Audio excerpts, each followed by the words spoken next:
what that moldy smell's been all day. Everybody's like, what's that smell? I don't know. There's the as received. It did clump, but as you said, it breaks up easily. This other container was damaged, so the as received sample came from this one, which was still sealed. This we'll use if we have to, but this looks like it's plenty. We're running in the CP4. That 25 psi, that gauge I showed you, it's 25 psi on this cylinder on the discharge cone. We're running 60 hertz for the typical CP4 drive. It's probably 27 RPM, something of that nature. I'll see here if I can get a shot. Excuse your knee there for a second. Yeah, 27 RPM. Yep. So that's what we're running. Lower speed sometimes will equal higher yield. If we're not getting anything out, I might consider lower pressure, lower speed. Feeding fine. Nothing there yet, but also no liquid yet.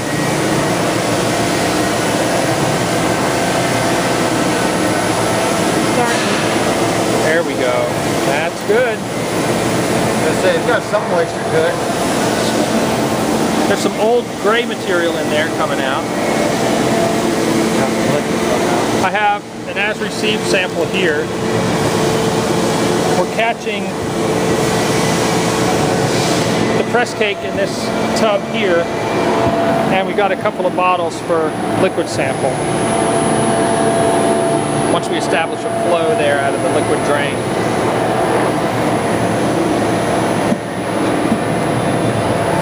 Okay, I think it's warm. I think what I'm going to do, I like the idea of slowing us down here.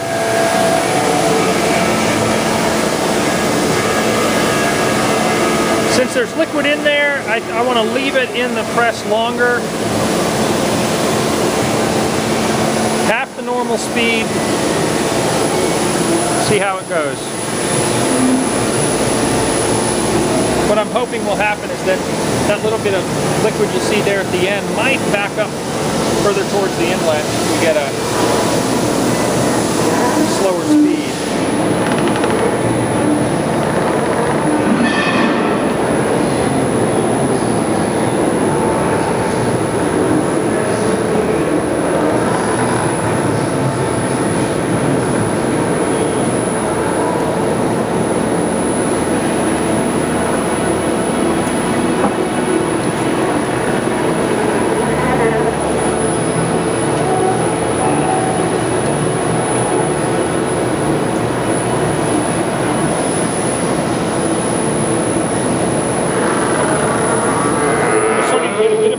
Of liquid. It's small, but it's there.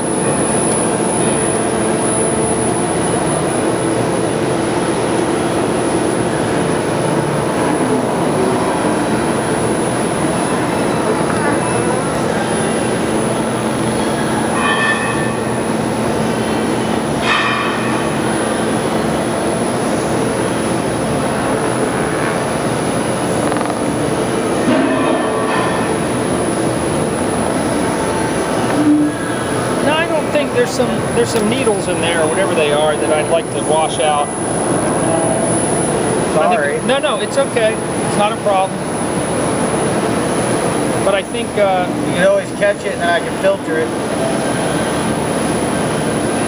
Well, I'll tell you, we are moving backwards, seeing evidence of liquid a little bit further back on the screen now, including a little bit there every once in a while. So maybe the lower speed is starting to have a positive effect, but I sure don't see much dripping out. We're limiting it to 25 on purpose so we can duplicate it with a larger unit if necessary.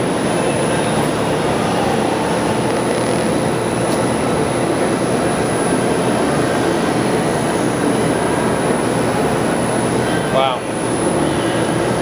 Not a whole lot of liquid coming out. Nope. Well, I suppose if we're going to catch any liquid, we may as well try to start. But You may want to get something to sit on because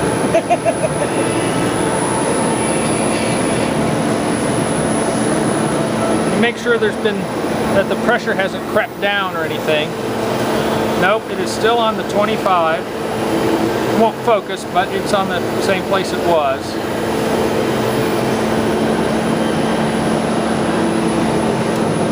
Heading down low in the first.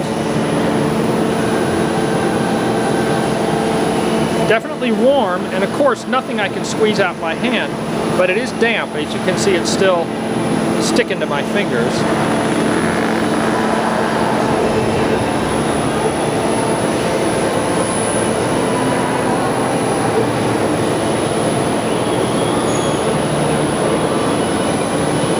We may also be getting to perhaps a drier part of the container, but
into the press.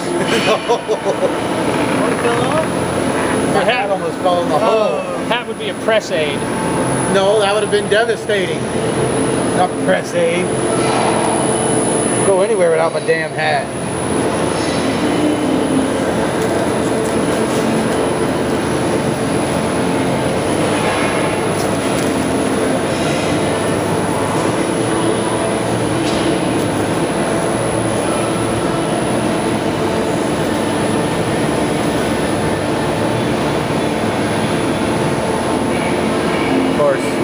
It's all right. If you do see any large pieces in the press liquor, provided we're able to collect any of any significance, it's just because in the loading process some tends to fall from the hopper down into the pan. Normally there's a cover over this screened area, but it wouldn't be any fun just to shoot a picture of the cover. Although with this material the difference is probably minimal. I could shoot the cover instead of the screen and be about the same.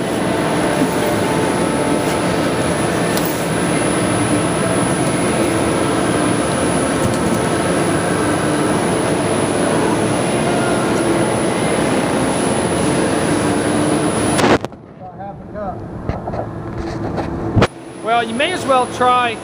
I don't think it's going to make any difference, but there's that half a container there that's broken open.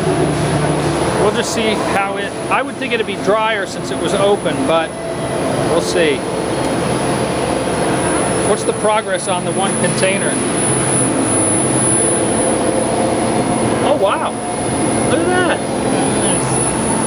Moving right along. So if we can get a second, we'll get as much of a second container as possible. Getting a gallon of press cake should be no problem.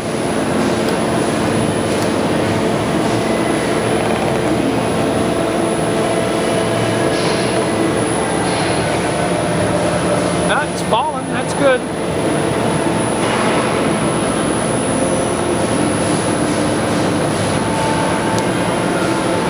Well, I'll probably end the video here. If there's anything of substance that happens when we run what was in the broken cooler, I'll restart the video.